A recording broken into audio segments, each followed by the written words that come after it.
صلاة الله وسلام على معلم الإيمان. الحمد لله رب العالمين والصلاة والسلام على سيد المرسلين وعلى آله وصحبه أجمعين. أما بعد، قال الله عز وجل: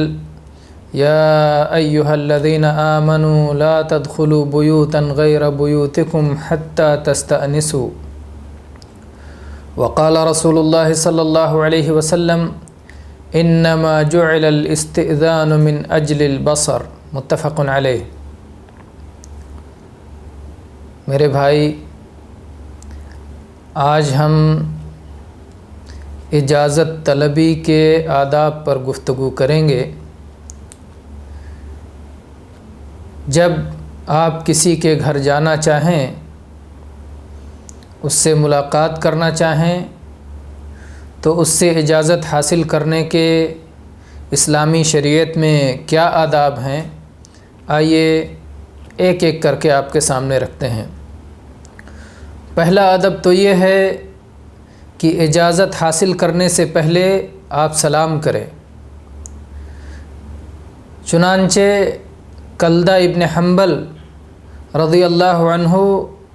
کہتے ہیں کہ مجھے صفوان ابن امیہ نے رسول اللہ صلی اللہ علیہ وسلم کے پاس چند تحائف دے کر کے بھیجا. نبی کریم صلی اللہ علیہ وسلم مکہ کے بالائی حصے میں تشریف فرما تھے. میں سلام کیے بغیر آپ کے پاس داخل ہو گیا تو آپ صلی اللہ علیہ وسلم نے فرمایا: ارجع فقل السلام علیکم. واپس جاؤ اور السلام علیکم کہہ کر کے آؤ. یہ اس وقت کی بات ہے جب صفوان ابن امیہ مسلمان ہو چکے تھے. یہ روایت مسند احمد اور سنن ابی داؤد کی اور سنن ترمذی کی صحیح حدیث ہے. دوسری حدیث اس سلسلے میں ربیع کہتے ہیں کہ بنی عامر کے ایک شخص نے مجھ سے بیان کیا کہ اس نے نبی کریم صلی اللہ علیہ وسلم سے آپ کے گھر میں داخل ہونے کی اجازت چاہی. لفظ اس نے استعمال کیا: الجو، کیا میں گھر میں گھس آؤں؟ اللہ کے نبی کریم صلی اللہ علیہ وسلم نے اپنے خادم سے کہا کہ جاؤ اور اسے اجازت حاصل کرنے کا طریقہ سکھاؤ. اس کو بتاؤ، کہے السلام علیکم ادخل، السلام علیکم، کیا میں داخل ہو سکتا ہوں؟ تو یہ نبی کریم صلی اللہ علیہ وسلم نے داخلہ حاصل کرنے کے لیے اجازت طلبی کا طریقہ سکھلایا. یہ مسند احمد کی اور سنن ابی داؤد کی صحیح حدیث ہے. ایسے ہی عبداللہ ابن عباس رضی اللہ عنہ فرماتے ہیں، امام بخاری نے اسے اپنی کتاب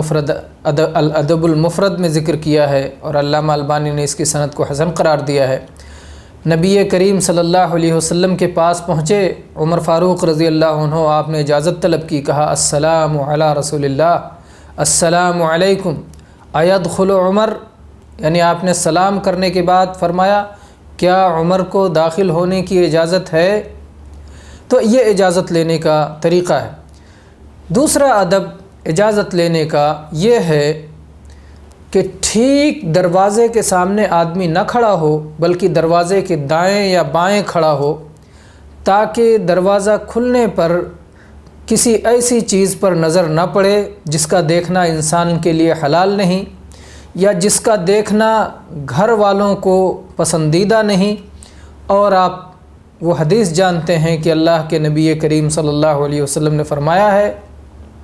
کہ اجازت طلبی کا مقصد ہی نگاہ سے ان چیزوں کی حفاظت کے لیے ہے. تو عبداللہ ابن بصر رضی اللہ عنہ کہتے ہیں کہ جناب محمد رسول اللہ صلی اللہ علیہ وسلم جب کسی قوم کے دروازے پر پہنچتے تو آپ ٹھیک دروازے کے سامنے نہ کھڑے ہوتے بلکہ آپ دائیں یا بائیں کھڑا ہوا کرتے تھے اور آپ کہتے تھے: السلام علیکم، السلام علیکم. اور اس وجہ سے بھی کہ ان دنوں دروازوں پر پردہ نہیں ہوا کرتا تھا، گھروں پر پردہ نہیں ہوا کرتا تھا، دروازے کھلے ہوتے تھے، تو آپ دائیں یا بائیں کھڑے ہو کر کے ان سے سلام کہہ کر کے ان کی اجازت حاصل کر لیا کرتے تھے۔ یہ روایت مسند احمد سنن نبی داؤد کی صحیح حدیث ہے۔ ایسے ہی حذیل رحمہ اللہ کی روایت ہے کہ ایک شخص نبی کریم صلی اللہ علیہ وسلم کے دروازے پر کھڑا ہوا اور ٹھیک دروازے کے سامنے کھڑا ہو گیا۔ اس نے اجازت طلب کی تو اللہ کے نبی صلی اللہ علیہ وسلم نے اسے اشارہ کیا، ہاکذا عنک او ہاکذا، یعنی ادھر اور یا ادھر کھڑے ہو۔ فإنما الاستئذان من النظر، جو اجازت طلبی رکھی گئی ہے وہ نظر کے لیے ہی رکھی گئی ہے، اور جب آپ کی نظر سیدھے پہلے ہی دروازے پر کھڑے ہو کر ٹھیک سامنے ہوگی تو ظاہر ہے کہ وہ مقصد حاصل نہیں ہوا۔ میرے بھائیوں، ایسے ہی اجازت طلبی کے آداب میں سے یہ بھی ہے کہ آدمی اجازت کے بغیر دوسرے کے گھر میں تانک جھانک نہ کرے، نظر نہ ڈالے، نگاہ نہ ڈالے۔ اور جو شخص اس طرح کی حرکت کا ارتکاب کرتا ہے، تجاوز کرتا ہے اور دوسرے کے گھر میں اجازت کے بغیر نظر ڈالتا ہے، اگر گھر والا اس کی آنکھ پھوڑ دے تو نہ کوئی قصاص ہے، نہ دیت ہے، اس کا بدلہ نہیں لیا جا سکتا ہے۔ ابو ہریرہ رضی اللہ عنہ بیان کرتے ہیں کہ نبی کریم صلی اللہ علیہ وسلم نے ارشاد فرمایا، من اطلع فی بیت قوم بغیر اذنہم فقد حل لهم ان يفقعوا عینہ۔ یہ صحیح مسلم کی حدیث ہے کہ جو شخص کسی قوم کے گھر میں ان کی اجازت کے بغیر نگاہ ڈالے، ان کی اجازت کے بغیر جھانکے، تو ان لوگوں کے لیے اس کی آنکھ پھوڑ دینا حلال ہے۔ ابو ہریرہ رضی اللہ عنہ کی حدیث ہے جو صحیح بخاری اور صحیح مسلم میں یعنی متفق علیہ حدیث ہے کہ اگر کسی شخص نے کسی کی اجازت کے بغیر کسی گھر میں نظر ڈالی اور ان گھر والوں نے کنکری پھینک کر اس کی آنکھ پھوڑ دی تو ان لوگوں پر کوئی حرج نہیں ہے۔ اور ایسے ہی انس بن مالک رضی اللہ عنہ کی حدیث جو متفق علیہ ہے صحیح بخاری اور صحیح مسلم میں کہ ایک شخص نے نبی کریم صلی اللہ علیہ وسلم کے کسی حجرے مبارک میں جھانکنے کی کوشش کی تو اللہ کے نبی صلی اللہ علیہ وسلم نے تیر لے کر کے اس کے پھل سے اس قریب اس کے چپکے اس کے قریب آئے کہ اسے زخمی کر دیں، کہ اس شخص نے غلط حرکت کی ہے اور اس شخص نے حد سے تجاوز کیا ہے۔ ایسے ہی اجازت طلبی کے آداب میں سے یہ بھی ہے کہ اگر کوئی شخص اجازت طلب کرے، ایک بار اجازت طلب کیا، 2 بار اجازت طلب کیا، 3 بار اجازت طلب کیا اور اس کے باوجود اسے اجازت نہیں ملی تو پھر اسے واپس ہو جانا چاہیے، جیسا کہ صحیح بخاری اور صحیح مسلم کی حدیث ہے کہ آپ صلی اللہ علیہ وسلم نے فرمایا، اذا استأذن احدکم ثلاثا فلم یؤذن له فلیرجع۔ اگر کسی شخص نے 3 بار اجازت طلب کی اور اسے اجازت نہیں دی گئی تو اسے لوٹ جانا چاہیے۔ یہاں ایک مسئلہ ہے کہ اگر کسی شخص نے 3 بار اجازت طلب کی اور اسے ایسا لگ رہا ہے کہ شاید اس کی بات گھر والوں نے نہیں سنی تو کیا تب بھی وہ لوٹ جائے یا وہ اپنی آواز سنانے کی کوشش کرے؟ بعض اہل علم نے کہا کہ ظاہر حدیث میں تو یہ ہے کہ 3 بار اس نے اجازت مانگی لوٹ جائے، اور بعض دوسرے اہل علم نے کہا کہ نہیں، اگر اسے ایسا لگتا ہے کہ اس کی آواز نہیں سنی گئی ہے تو پھر وہ اپنی آواز سنانے کی کوشش کرے، اور جب اسے یقین ہو جائے کہ اس کی آواز سن لی گئی ہے اور اس کے باوجود اسے اجازت نہیں مل رہی ہے تب وہ واپس چلا جائے۔ ایسے ہی اجازت طلبی کے آداب میں سے یہ ہے کہ اجازت طلب کرنے والا اپنا نام بتائے، یہ نہ کہے کہ میں ہوں، اس لیے کہ میں ہوں کہنے سے آپ کا تعارف نہیں ہوتا۔ ضروری نہیں ہے کہ آپ کی آواز سن کر کے سامنے والا آپ کو پہچان جائے، ابہام باقی رہتا ہے، تعارف مکمل نہیں ہوتا، اس لیے آپ کے میں ہوں کہنے کا کوئی فائدہ نہیں ہے۔ لہٰذا آپ کو مکمل اپنا نام لینا چاہیے اجازت طلب کرتے ہوئے۔ اور اس کی دلیل جابر رضی اللہ عنہ کی حدیث ہے جو صحیح بخاری اور صحیح مسلم میں مروی ہے۔ فرماتے ہیں کہ میں جناب محمد الرسول اللہ صلی اللہ علیہ وسلم کی خدمت میں آیا، میرے والد کے اوپر کچھ قرض تھا، اس سے متعلق بات کرنی تھی۔ میں نے دروازہ کھٹکھٹایا، جناب محمد الرسول اللہ صلی اللہ علیہ وسلم نے پوچھا کون ہے؟ میں نے کہا میں ہوں۔ آپ نے فرمایا میں ہوں میں ہوں میں ہوں، گویا کہ آپ نے اسے ناپسند کیا، اور میں ہوں کہنے کی بجائے اپنا نام لینا چاہیے، جیسے کہیں میں عبد الہادی ہوں، میں خالد ہوں، میں عمر ہوں، میں عبداللہ ہوں، نام لے کر کے بتائیں۔ اور یہ طریقہ مناسب طریقہ ہے، جیسا کہ ایک بار جناب محمد الرسول اللہ صلی اللہ علیہ وسلم مسجد میں گئے، دیکھا آپ نے کہ ابو موسیٰ رضی اللہ عنہ تلاوت فرما رہے تھے، آپ نے پوچھا کہ یہ کون ہے؟ تو کہتے ہیں میں بریدہ ہوں، اے اللہ کے نبی میں آپ پہ قربان جاؤں، میں آپ پہ فدا ہوں، میرا نام بریدہ ہے، میں بریدہ ہوں۔ تو آپ نے فرمایا کہ ان کو تو آل داؤد کے مزامیر میں سے ایک مزمار دیا گیا ہے، ایک بانسری دی گئی ہے، اور ایک حسین اور شیریں آواز سے نوازا گیا ہے۔ ایسے ہی اگر آپ اپنا نام نہ لیں، نام لینے کے بجائے ابو فلان یعنی اپنی کنیت ذکر کریں کہ فلاں کے ابو ہیں، یا عورت ہے تو کہے فلاں کی امی ہے، تو ایسا کہا جا سکتا ہے۔ جیسا کہ صحیح بخاری میں یہ روایت اس مسئلے کی دلیل ہے، ام ہانی رضی اللہ عنہ فرماتی ہیں کہ میں نبی کریم صلی اللہ علیہ وسلم کے پاس گئی فتح مکہ کے موقع پر، آپ غسل فرما رہے تھے اور آپ کی صاحبزادی فاطمہ رضی اللہ عنہ آپ کو پردہ کر رہی تھیں، میں نے آپ سے سلام کیا، آپ نے پوچھا کون ہے؟ میں نے کہا میں ابو طالب کی بیٹی ام ہانی ہوں، تو انہوں نے اپنی کنیت ذکر کی۔ ایسے ہی اگر تعارف کے لیے ضرورت ہو تو کہہ سکتے ہیں میں فلاں قاضی یا فلاں شیخ یا فلاں عالم یا جو بھی آپ کا، یا فلاں ڈاکٹر یا فلاں انجینئر، جو تعارف جس کے ذریعے سے آپ کا مکمل تعارف ہو سکتا ہو، اس طرح کی چیز کہہ کر کے آپ اپنا تعارف پیش کر سکتے ہیں۔ اور اگر ایسا نام ہو جو نام کئی لوگوں کا ہو اور جس میں تفصیل پوچھنے کی ضرورت ہو تو تفصیل بھی کرنی چاہیے یا تفصیل پوچھ لینا چاہیے، جیسا کہ نبی کریم صلی اللہ علیہ وسلم کی یہ حدیث جو صحیح بخاری میں آئی ہے، آپ نے عید کے دن خطبہ دیا اور اس کے بعد لوگ اپنے گھروں کو لوٹ گئے۔ اللہ کے نبی صلی اللہ علیہ وسلم جب گھر پہنچے تو ایک عورت ایک مسئلہ دریافت کرنے کے لیے آئی، آپ کو بتایا گیا کہ عبداللہ ابن مسعود، آپ کو بتایا گیا کہ ایک عورت آپ سے اجازت طلب کر کے مسئلہ پوچھ رہی ہے۔ آپ نے پوچھا کون ہے؟ کہا گیا زینب۔ آپ نے فرمایا کون سی زینب؟ اس لیے کہ زینب نام کی بہت ساری خواتین تھیں، تو بتایا گیا کہ عبداللہ ابن مسعود رضی اللہ عنہ کی بیوی زینب۔ آپ نے فرمایا ہاں انہیں آنے کی اجازت دو۔ اسی طرح سے اجازت طلبی کے آداب میں سے یہ بھی ہے کہ دروازے کو بہت شدت کے ساتھ، بہت سختی کے ساتھ نہ کھٹکھٹایا جائے، بلکہ نرمی کے ساتھ کھٹکھٹایا جائے، جیسا کہ انس بن مالک رضی اللہ عنہ کہتے ہیں کہ نبی کریم صلی اللہ علیہ وسلم کے دروازے کو ناخن سے کھٹکھٹایا جاتا تھا۔ اور حافظ ابن حجر رحمہ اللہ نے یہ حدیث جو صحیح بخاری میں، امام بخاری نے ادب المفرد میں ذکر کیا اور علامہ البانی نے اسے صحیح قرار دیا ہے، حافظ ابن حجر رحمہ اللہ کہتے ہیں کہ یہ جو ہے انتہائی ادب کا مقام تھا، اس لیے ادب کے ساتھ صحابہ کرام ناخن کے ذریعے سے آپ کا دروازہ کھٹکھٹایا کرتے تھے۔ البتہ اگر کسی شخص کی رہائش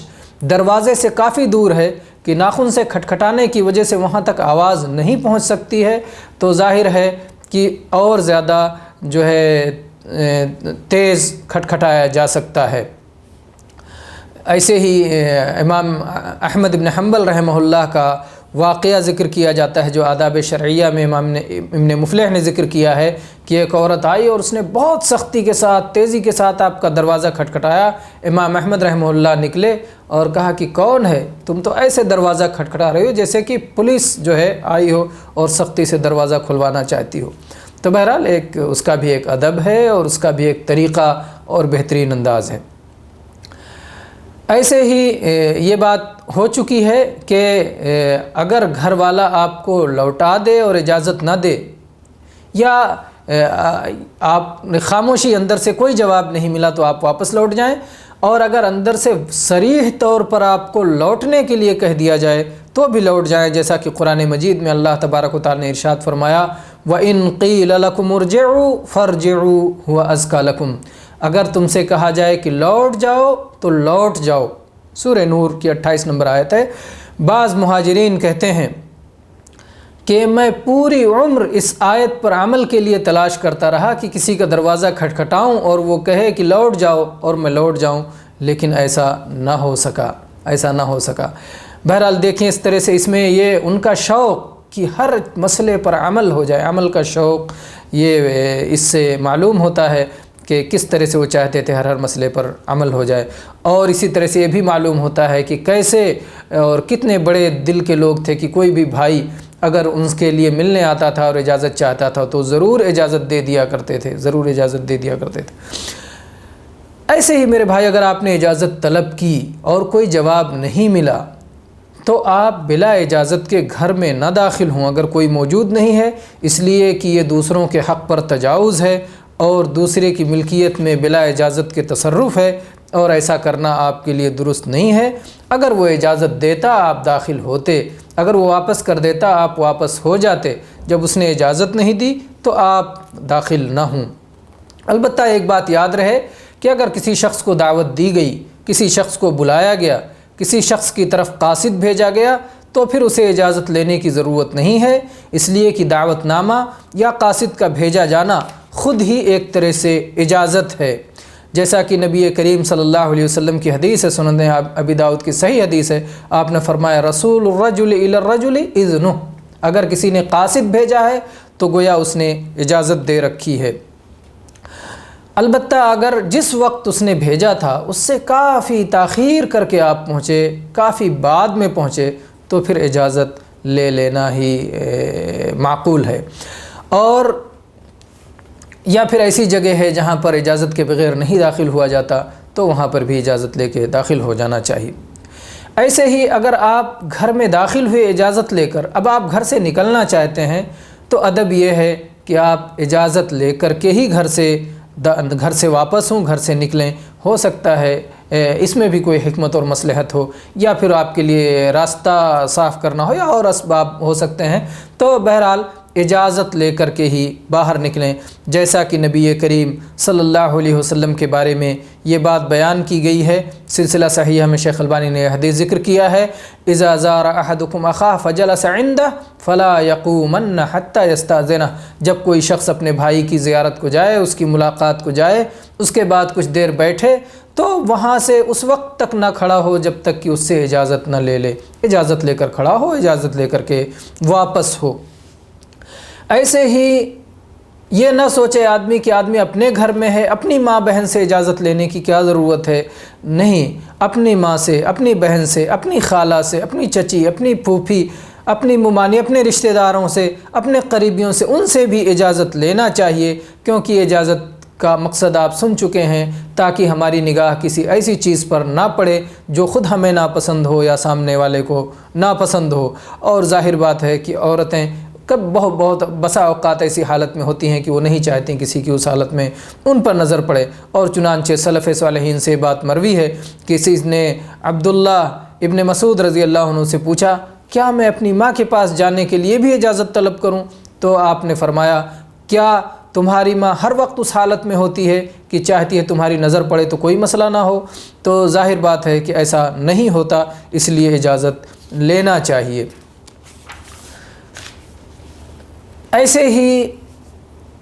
حتیٰ کہ اپنی بیوی کے کمرے میں بھی اگر اس کا مخصوص کمرہ ہے اور آپ دیر سے پہنچ رہے ہیں، فوراً آنے جانے کا، گھر ہی میں رہنے میں آنے جانے کا مسئلہ نہیں ہے، بلکہ آپ باہر سے آ رہے ہیں تو اجازت لے کر کے داخل ہوں، یہ بھی بہتر ہے تاکہ وہ آپ کے لیے اپنے آپ کو بہتر انداز میں پیش کر سکے۔ اور چنانچہ عبداللہ ابن مسعود رضی اللہ عنہ کی بیوی زینب رضی اللہ عنہ کہتی ہیں کہ جب بھی عبداللہ ابن مسعود رضی اللہ عنہ گھر میں داخل ہوتے تھے تو کسی قسم کی آواز لگا کر کے یا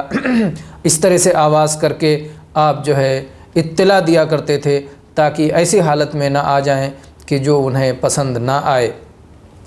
اور اللہ تبارک و تعالیٰ نے اجازت لینے کے غلاموں کے لیے، خادموں کے لیے، بچوں کے لیے 3 وقت جو ہے مقرر فرمائے ہیں کہ وہ بھی گھر میں ان 3 اوقات میں اجازت لیا کرے، ایک تو صلاۃ فجر سے پہلے، دوسرے قیلولہ سے پہلے، اور تیسرے صلاۃ عشاء کے بعد۔